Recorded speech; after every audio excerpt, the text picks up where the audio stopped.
We are set to get more analysis from SABC News senior reporter Canny Maphanga, who's been following the proceedings at the Madlanga Commission for us today. As she's getting ready, let's just talk about what has actually transpired today. We've just basically heard, of course, Commissioner Spies there talking to some death threats that were leveled against him, taking into account that he had been the one that had made some concerning, of course, raised some concerning matters to the fact that there was quite a lot of operational interference within the unit, and they simply did not know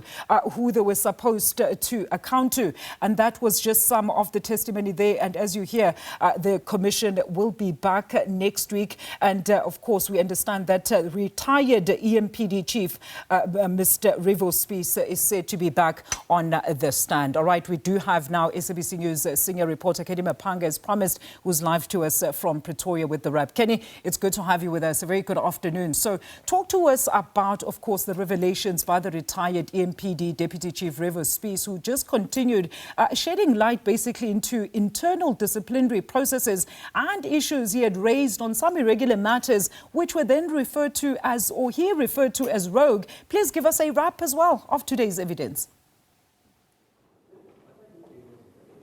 Indeed. Good afternoon to you, Alicia, and to the viewers at home. When we were first introduced to this evidence of the Ekurhuleni Metro Police Department and the alleged extent to which criminal syndicates, namely alleged cartel member Vusimuzi Matlanga, enjoyed these alleged benefits from this particular unit, it was not yet clear that the alleged rot goes further than this alleged blue light saga or these crime combating operations, which we understand Vusimuzi Matlanga's private security firm had no business being involved in, as the legislative powers and mandates afforded to EMPD don't allow them to carry out those investigative powers, and it also doesn't allow them to outsource policing duties to these private security firms. But it goes even deeper than this, Alicia, as we're hearing from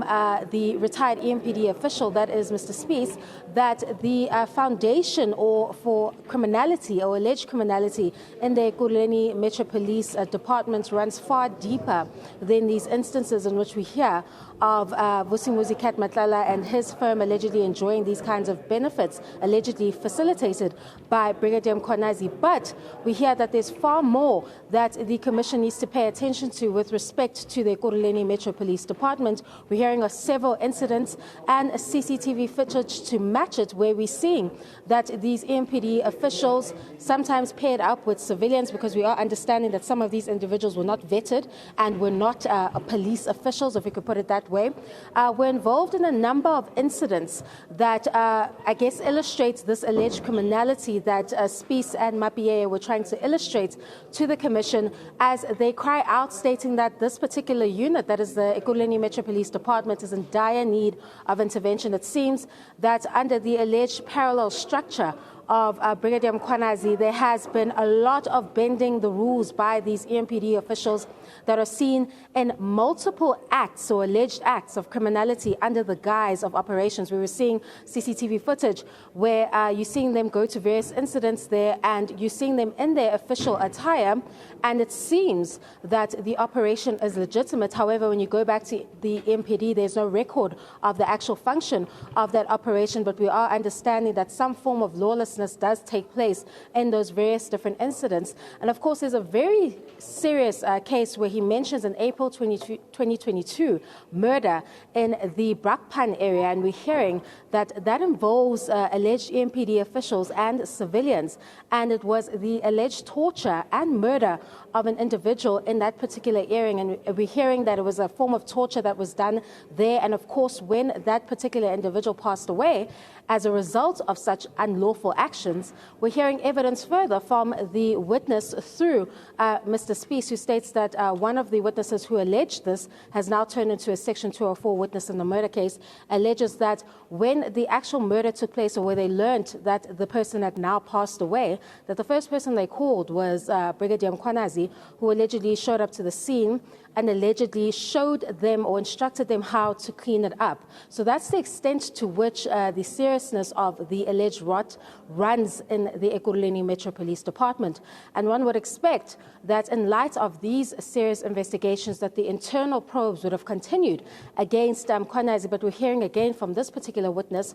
who is mirroring or is in harmony with the evidence that was presented by Police Chief, or now suspended Police Chief, Mr. Maphanga, that those internal attempts to discipline Mkhwanazi in the face of all of these very serious allegations actually ran flat, because he allegedly enjoyed support or support structure from different HODs or heads of departments within the Ekurhuleni city. And we're seeing